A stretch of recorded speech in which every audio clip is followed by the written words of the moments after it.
तुम्ही कधी ना ऐकलेला आणि कुणी न सांगितलेला। आपल्या भारत देशाला एकूण 7 नावाने ओळखलं जातं। आर्यव्रत, जंबूयादेम, हिमवर्ष, अजनाब वर्ष, भारत, हिंदुस्थान आणि इंडिया। आपल्या भारत देशामध्ये विशीसन पूर्व मध्ये एक चक्रवर्ती सम्राट राजा होऊन गेला, ज्याचं नाव होतं चक्रवर्ती अशोक सम्राट। अशोक सम्राटाच्या नंतर इसवी सन पूर्व संपलं आणि इसवी सन सुरू झालं। शके 100 मध्ये शक संवत्सर सुरू झालं। आपलं जे हिंदू धर्माचं पंचांग असतं ना, त्याच्यावर शके असतं। 100 मध्ये शक संवत्सर सुरू झालं। 320 साली या भारत देशामध्ये उज्जैनचा राजा भर्तृहरी आणि त्याचा लहाना भाऊ विक्रमादित्य भारताच्या गादीवरती बसला। 455 साली या भारत देशामध्ये स्कंदगुप्त नावाचा राजा झाला। पहिलं भारतावरती आक्रमण 812 साली मुघलांनी केलं। 886 साली कनौज मधून भोज राजा झाला। 986 साली लक्ष देऊन ऐका, 986 साली चोल साम्राज्याची सुरुवात झाली आणि राजा राम राजा झाला। भारतावरती सगळ्यात पहिले मोठे आक्रमण 1001 मध्ये मोहम्मद गजनीने केले आणि दिल्लीच्या गादीवरती स्वतः राजा बनून बसला। 1025 मध्ये परत मोहम्मद गजनीने सुरतवरती आक्रमण केले, गुजरातवरती आक्रमण केले आणि स्वर्टी सोमनाथाचं मंदिरातलं सोनं सगळं काही लुटून नेलं महाराज। 1191 साली भारतामध्ये सगळ्यात मोठी लढाई झाली, जिला तराईची लढाई म्हणून ओळखण्यात येते, की ज्या लढाईमध्ये मोहम्मद गौरीने भारताचा सम्राट पृथ्वीराज चव्हाण याला अफगाणिस्तानला नेलं आणि क्रूर पद्धतीने हत्या केली। भारताच्या इतिहासामध्ये 1236 साली दिल्लीच्या गादीवर प्रथमच एक स्त्री बसली, जिचं नाव होतं रजिया सुलताना। 1290 साली या भारत देशामध्ये जलालुद्दीन खिलजीने खिलजी वंशाची स्थापना केली। 1296 साली या जलालुद्दीन खिलजीच्या सख्या भावाच्या मुलाने त्याचा खून केला आणि आपल्या सख्या चुलत बहिणी बरोबर विवाह केला। त्याचं नाव होतं अल्लाउद्दीन खिलजी आणि याच नालायकापासून मुसलमान समाजामध्ये भावकीच्या मुलीबरोबर विवाह करण्याची प्रथा सुरू झाली। दिनांक 28 जानेवारी 1303 मध्ये या अल्लाउद्दीन खिलजीने चित्तूरवरती आक्रमण केले। त्यावेळेला राज्य करत होता राजा रामदेव राय पराभूत झाला। एवढंच नाही, त्यावेळेला अल्लाउद्दीन खिलजीने 600 मन सोनं लुटून नेलं आणि मानव जातीला काळीमा फासणारी घटना तेव्हा घडली। 18 वर्षाची एकुलती एक जठाई नावाची कन्या या 64 वर्षाच्या अल्लाउद्दीन खिलजीने नेली आणि तिच्या बरोबर विवाह केला। त्याच ठिकाणी मानव जात संपली महाराज। हा एवढा नालायक होता अल्लाउद्दीन खिलजी। लक्ष देऊन ऐका, 1351 साली फिरोजशाह दिल्लीच्या गादीवरती बसला। 1459 ला गुरु नानक यांचा जन्म झाला। 1457 साली या भारत देशामध्ये पर्यटक म्हणून वास्को डी गामा आला। शाळेमध्ये इतिहासामध्ये शिकवलं जातो, वास्को डी गामा आला। आपल्या इतिहासकारांनी शिकवलं, वास्को डी गामा हा पर्यटक होता, तीर्थयात्री होता, पण तो सगळ्यात मोठा भामटा चोर होता, कारण त्यांनी परत जाता वेळेस 53 सोन्याने भरलेले जहाज लुटून नेले महाराज। 1526 साली या भारत देशामध्ये बाबरने पहिला हमला केला आणि दिल्लीच्या गादीवरती स्वतः बसला। हाच नालायक बाबर 1528 साली अयोध्येला गेला, राम मंदिरामध्ये त्याने नमाज पाडला, म्हणून त्याच्या नावाने बाबरी मस्जिद तयार झाली। 1530 साली बाबर मेला, बाबरचा मुलगा हुमायून राजा झाला। 1556 साली हुमायून मेला, हुमायूनचा मुलगा अकबर राजा झाला। 1576 साली अकबर आणि राणा प्रताप यांच्यामध्ये घनघोर युद्ध झाले।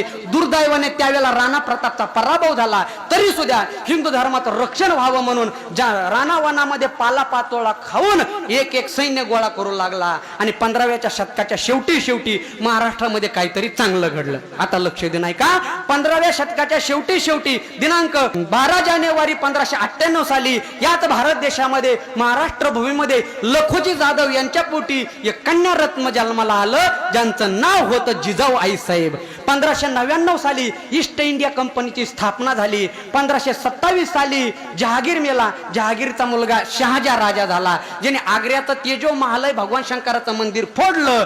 तिथं आपली 8 नंबरची बायको असणारी मुमताज तिची कबर बांधली आणि तिच्या कबरीवरती ते ताजमहल नावाचं थडगं बांधून ठेवलं आणि तो दिवस महाराष्ट्रामध्ये उजाडला महाराज। दिनांक 19 फेब्रुवारी 1630 साली याच महाराष्ट्राच्या भूमीमध्ये पुणे जिल्ह्यामध्ये शिवनेरी किल्ल्यावरती हिंदू हृदय संस्थापक, स्वराज्य संस्थापक छत्रपती शिवाजी महाराज यांचा जन्म झाला। दिनांक 19 फेब्रुवारी 1630 साली 1630 ला छत्रपती शिवाजी महाराजांचा जन्म झाला। वयाच्या अवघ्या 15-16व्या वर्षी म्हणजे 1646 साली छत्रपती शिवाजी महाराजांनी पहिला किल्ला जिंकला, ज्याचं नाव आहे तोरणा किल्ला।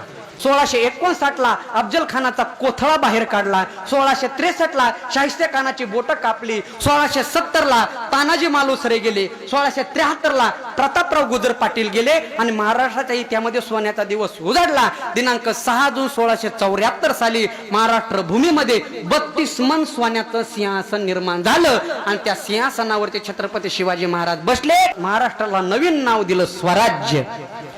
1680 साली छत्रपती शिवाजी महाराज गेले, संभाजीराजे त्यांच्या गादीवरती बसले. 1689 साली संभाजीराजे गेले आणि सगळी महाराष्ट्राची सत्ता पेशवाईकडे आली. 1705 साली इंग्रज भारतामध्ये व्यापार करण्यासाठी आले. दिनांक 20 फेब्रुवारी 1707 साली औरंगाबाद या ठिकाणी औरंगजेब मेला. 1700 ते 1800 या 100 वर्षामध्ये इंग्रजांनी व्यापाराच्या दृष्टीने आपल्या भारत देशावरती कब्जा केला आणि स्वतःची सत्ता स्थापन केली. आता लक्ष देऊ नये का, 1827 साली स्वातंत्र्याचा पहिला उठाव झाला. 1882 साली वंदे मातरम गीत आलं. 1886 साली काँग्रेसची स्थापना झाली. 1902 साली स्वामी विवेकानंद गेले. 1920 साली लोकमान्य टिळक गेले. 1926 साली हिंदू हृदय सम्राट बाळासाहेब ठाकरे यांचा जन्म झाला. 1930 साली गांधी घराण्याकडे काँग्रेसची सत्ता आली. 1942 साली वर्ध्यातून चले जावचा उठाव चालू झाला. 1942 अनेक जवान शहीद झाले, त्याच्यामध्ये राजगुरू भगतसिंग, सुखदेव अशा अनेक जवानाची यादी आहे महाराज. आणि अखेर शेवटी 15 ऑगस्ट 1947 साली आपला भारत देश पुन्हा एकदा स्वातंत्र्य झाला. 1947 ला लक्ष देऊ नये का, 1947 ला माननीय भारतरत्न डॉक्टर बाबासाहेब आंबेडकर यांच्या अध्यक्षतेखाली मसुदा समितीची स्थापना झाली. 1949 साली आपली राज्यघटना लिहिण्यात आली. 1950 साली ती अंमलामध्ये आली. 1952 साली पहिली लोकसभेची निवडणूक झाली आणि त्यावेळेला देशाचे पंतप्रधान झाले पंडित जवाहरलाल नेहरू, सगळ्यांना माहिती. 1962 साली चीन भारत युद्ध झालं. चीनने अनेक प्रदेश जिंकून नेला. परत 1965 साली पाकिस्तान भारत युद्ध झालं, पण त्यावेळेला पाकिस्तानचा पूर्णपणे पराभव झाला, कारण त्यावेळेला या भारत देशाचा पंतप्रधान एक धोत्रावाला होता, ज्याचं नाव होतं लाल बहादूर शास्त्री. 1966 साली लाल बहादूर शास्त्री गेले. हिंदू हृदय सम्राट बाळासाहेब ठाकरे, धर्मवीर आनंद दिघे आणि दादासाहेब कोंटे या सगळ्याच्या एकत्रित करण्याने शिवसेनेची स्थापना 1966 साली झाली. लक्ष देऊ नये का, 1972 ला सगळ्यात मोठा दुष्काळ पडला आणि 1972 साली महाराष्ट्र भूषण इंदुरीकर महाराजाचा जन्म झाला. 1976 साली बॉलिवूडचा सगळ्यात मोठा चित्रपट शोले हा रिलीज झाला. शोले चित्रपट 1976 ला रिलीज झाला. 1980 साली बीजेपीची स्थापना झाली. 1983 साली कपिल देवाने वर्ल्ड कप जिंकला. 1991 साली 18 वर्षाच्या मुलाला राजीव गांधीने मतदानाचा हक्क दिला. 1991 साली राजीव गांधी गेले मी जन्माला आलो, म्हणजे माझा 91चा जन्म आहे.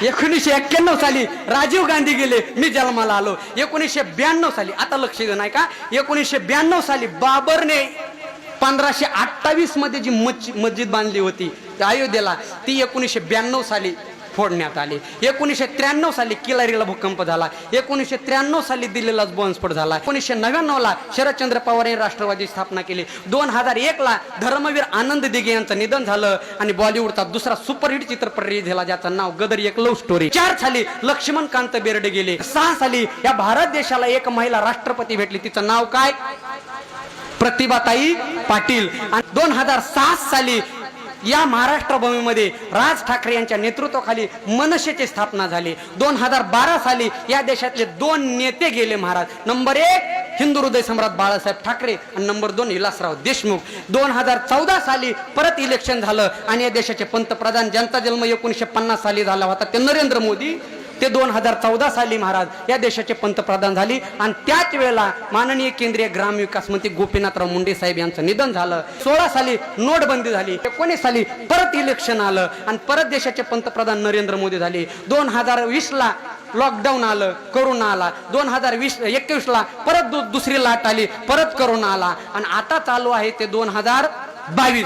6 फेब्रुवारी 2022 साला गान कोकळी लता दिदे गेला. जून 2022 मध्ये महाविकास आघाडीचं सरकार ढासळलं, कारण माननीय एकनाथराव शिंदे यांनी 40 आमदार देऊन गुवाहाटीला गेले आणि शहाजी बापू पाटील यांचं काय झाडी, काय डोंगर, काय एकदम हे गाणं गाजलं. आणि आज दिनांक 30 सप्टेंबर 2022 साली मी छत्रपती शिवाजी महाराजांच्या राज्यामध्ये तुमच्या गावामध्ये कीर्तन करत आहे. विठ्ठल